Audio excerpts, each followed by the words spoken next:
89.3 and 88.5 Yes FM. Also broadcasting on the internet at yeshome.com and on your smartphone through TuneIn Radio and Wonder Radio. This is the Afternoon Rebellion on Yes FM, and yes, we are encouraging you not to follow the crowd, not to follow the culture, but follow Jesus Christ. And just the other day on Facebook, I saw a quote on Facebook from Andrew Schwab of Project 86 that idol worship isn't painting yourself with blood and bowing to a stone statue. It's reflecting the spirit of a celebrity-obsessed culture. That is so well fitting in to our rebellion theme. And here to talk about that and other things, we have Andrew Schwab of Project 86. What's going on? How are you guys? Thanks for having me. Oh, it's great to have you. You guys doing okay? We're doing well. It's a beautiful sunny day here in Southern California, which we're thankful for. Stop. What's the temp, dude? This has been a brutal winter and now spring here. We are like 45 degrees here today, and we're excited. Oh, man. It's like the best I'm sorry, we've had. guys. But it's I'm sorry. Well, at least you guys have snow and seasons. We're kind of over that now. Yeah, we'll leave that to some other people. Yeah, we're kind of over that now. It's almost April. Yeah, we're done. Let's move on.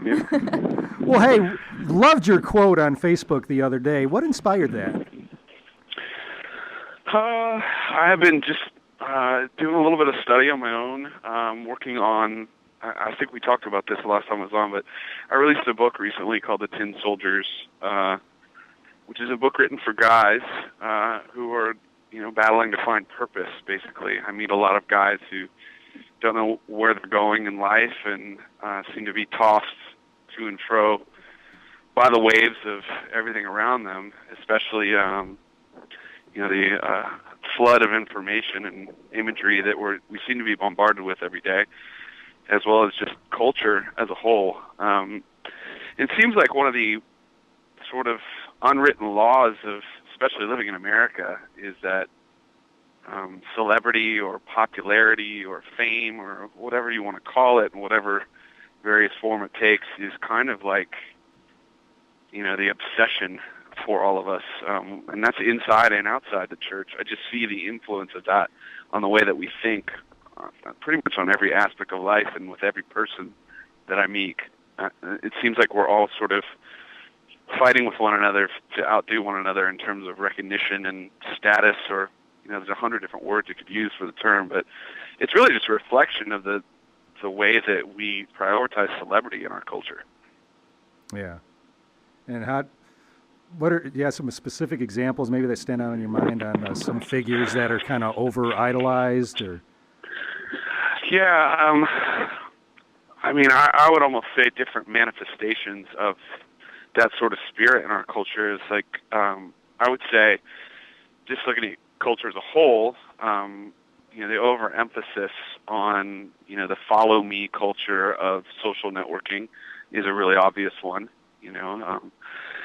Everybody's seen, just if you look at Twitter, for example, everybody's just trying to outdo one another for the most clever 140 words, to get people to pay attention to them, and then, 5 minutes goes by and then those words are dead and people compete all over again, or Facebook followers. Those are two very obvious things.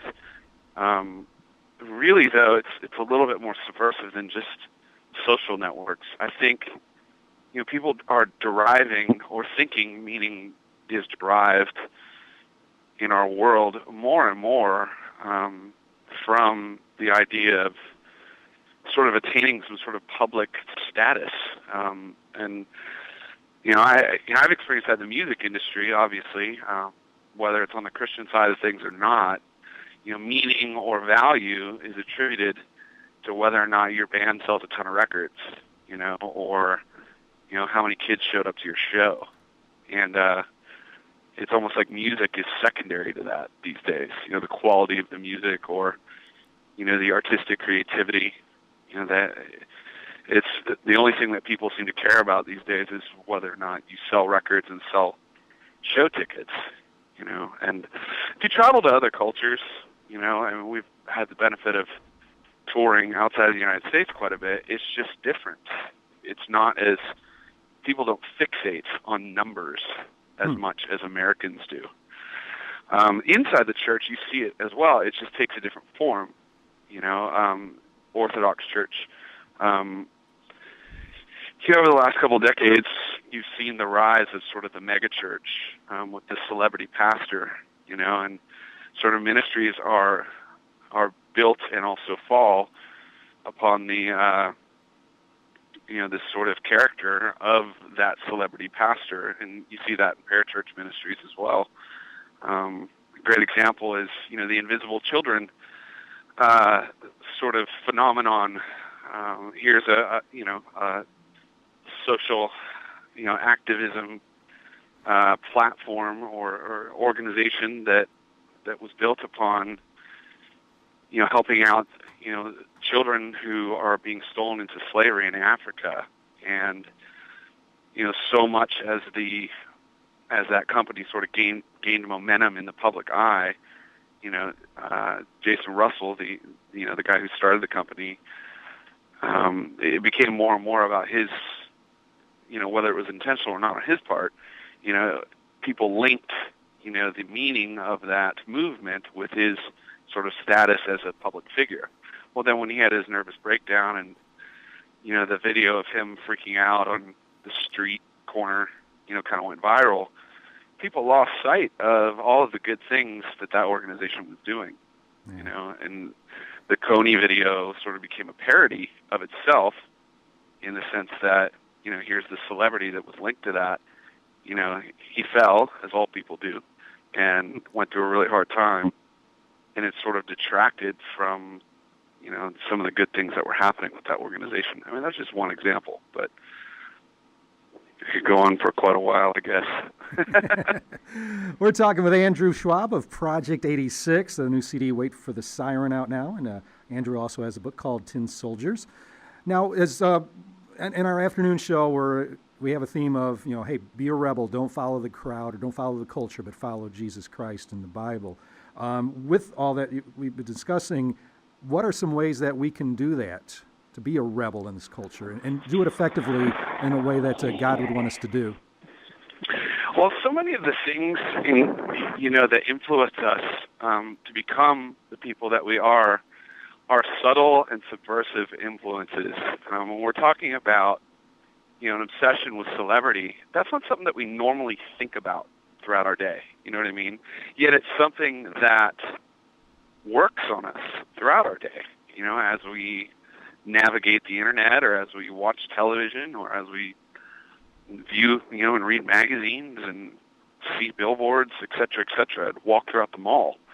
There are forces at play around us that we don't see and that we're not consciously aware of at all times. And I think it's important for people of faith to live intentionally and also be critical thinkers of the media around them and how they're being influenced by culture in subtle, subversive ways. You don't hear this message necessarily preached every Sunday in church, but it really comes down to taking every thought captive to the obedience of Christ and also being aware of how you're being shaped by imagery and messages around you. I was a communications major in school, so I took a lot of classes on media influence and mass media communication. And so I sort of naturally see life through that lens on how we're constantly being, fed messages, and we have to make decisions throughout our day, which messages we accept and adhere to and which ones we reject. Input equals output. So if you're constantly being bombarded with messages that are contrary to the spirit inside of you, that will wear on you and that will change you in a negative way, which is why it's so important that we are refueled with the right kind of messages, and that comes through fellowship, through intentional conversation with other Christians, reading the Bible or other books that inspire you that are written by solid, theological voices, et cetera, et cetera. We're talking with Andrew of Project 86, and if you have a question for Andrew, email or text us to studio@yeshome.com or let us know on Facebook. Well, hey, some exciting news. The song from your CD, Wait for the Siren, being used in something pretty cool. It was the first single that we got from the album. And Fall Goliath Fall, getting a little March Madness fever in it, huh? Yeah, this is pretty exciting. This is actually one of the biggest placement opportunities I've ever had as a band. If not, probably the biggest. Got an email last Thursday morning saying that CBS wanted to license Fall Goliath Fall for March Madness. And that very night, which was just a couple hours after getting that email, they did an intro to the primetime segment of the tournament, and Jim Nance did a monologue about David and Goliath, just kind of referencing, the upsets that always take place in the NCAA basketball tournament. And at the conclusion and sort of crescendo of the monologue, they played Fall Goliath Fall, and the words on the screen flashed Fall Goliath Fall. So that was pretty cool. And millions and millions and millions of people saw that. In the matter of like a minute, I got bombarded with like 100 Twitter and Facebook messages of people hearing the song. Started getting text messages from friends and family asking, "Hey, isn't that your song?" So it's a really cool opportunity. Honestly, that song, I can't think of another song that we've written or another song that I know that kind of fits that whole concept better than Fall Goliath Fall. So yeah, it's on our new album, Wait for the Siren. If you're listening and you haven't picked up a copy, it's on sale right now on Amazon MP3 as well as iTunes for $5.99. It's Project 86, Wait for the Siren. Cool. So are you into the March Madness thing? Yeah, what's funny about that is when I was a kid, especially teenager and even earlier than that, I watched NCAA basketball religiously. And I grew up playing basketball, so sort of a lot of sentimental attachment to March Madness and the NCAA tournament. So to have our song sort of be a theme song for one night of the tournament was just like, it was surreal. Cool. Is there a particular team that you're rooting for or usually root for? You know what? I don't have a college basketball team. I usually watch more pro basketball these days. I can't even say that I have a favorite team right now. I mean, I kind of have been, I do this every year. I kind of pay attention to the tournament and see, which teams are either the Cinderella teams because they're always fun to watch, or just some teams that have a couple of the better players. But I sort of. I pay attention to it, but I don't get as into it as when I was a kid, mainly because, the better players now go to the pros a lot earlier. Yeah. Either straight out of high school or after their freshman or sophomore years in college. So competition level isn't quite what it used to be in college. Right. So are you a loyal USC fan? Is that like the main team where you're at there? That's kind of the big team in Southern California. I'm actually the opposite. I'm an anti-USC guy. Cool. I've actually gotten tickets to USC sports, particularly football games, and I'll go to the games and root for whatever team that they're playing, which is frustrating for the people who invite me because they're usually USC alums, because I have a lot of friends who went to USC. And they don't realize until I'm sitting next to them that they invited a traitor to the game, which is pretty fun. Cool. Well, I know you're a big Pittsburgh Steelers fan, and I don't like that, but hey, I've got to have a heart for Pittsburgh this year now because you guys just signed a former University of Toledo quarterback in Bruce Gradkowski. Bruce Gradkowski, that's right. He's in Ohio. Yeah. Ohio native, isn't he? Well, he's from Pittsburgh, but he went to the University of Toledo. Yeah, and set some records here. I was thankful that they signed a relatively decent backup because we haven't had one. We haven't had one for a long time. But they've also let go of some pretty important people in the last couple of weeks. So, to be honest, I'm not super optimistic about the forthcoming season for my team. But anything can change. You never know with the NFL. That's why I think football is our national sport, is because on any given Sunday, to use a cliche, any team can win, at least at the pro level. So it'll be fun to watch. It always is. I don't get the press this time of year, but I definitely have been forced to pay attention more to basketball and even baseball because there's so many months that go by between the end of the football season and the beginning of it. Yeah. So I would go crazy if I didn't watch some other sport during that time. We're talking with Andrew of Project 86 and the song Fall Goliath Fall being used in March Madness on CBS. So root for the underdogs so you can hopefully hear that song, I guess. Huh? Yeah, that's what I've been telling people is pray for upsets. Pray for upsets. Well, we do we have go ahead, I'm sorry. No, go ahead. I was going to say we have a new single that we just released to radio. It's called Off the Grid. That's also on our new album, Yep. Wait for the Siren. We've gotten some really good feedback on that song and the record as a whole. So I don't know if that's what you're going to mention next or not. Yeah, we're actually, when we're done, we'll go ahead and play that song. So. Yeah, the song's called Off the Grid. The lyrics, I tend to write lyrics with Project 86 songs are usually metaphors for something else. This song speaks of basically escaping from a prison.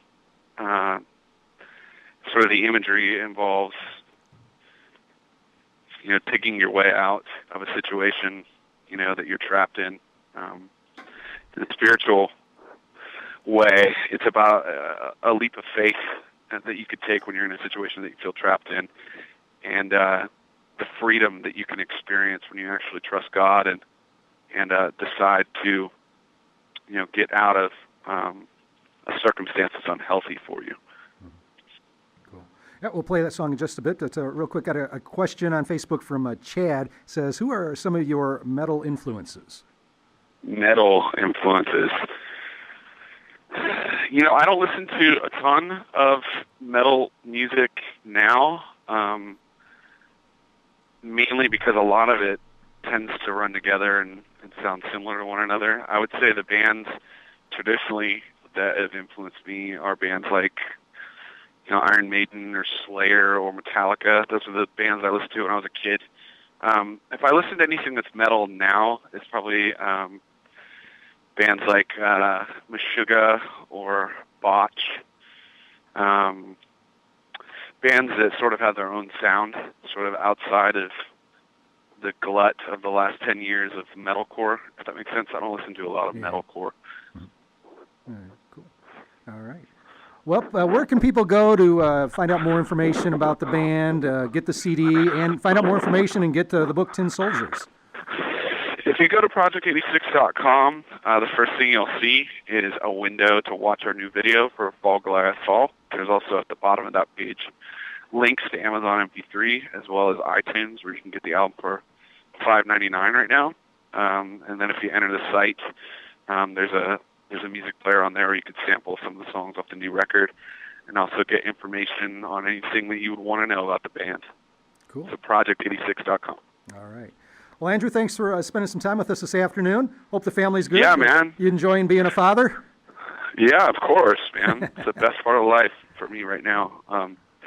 I just appreciate you guys having us on. We love Toledo, and we love you guys. Appreciate the good questions and the good conversation. Oh, always great talking with you. Love your insights, and again, hey, thanks for that quote. That was an awesome quote, and we're going to continue to use that because that just fits. That fits right into our mission. So, keep them coming. Sounds good to me. All right. Well, hey, hopefully we'll talk to you soon and see you guys soon. Thanks, guys. Hopefully we'll be through this summer. All right. Sounds good. Thanks, Andrew. All right. Speak soon.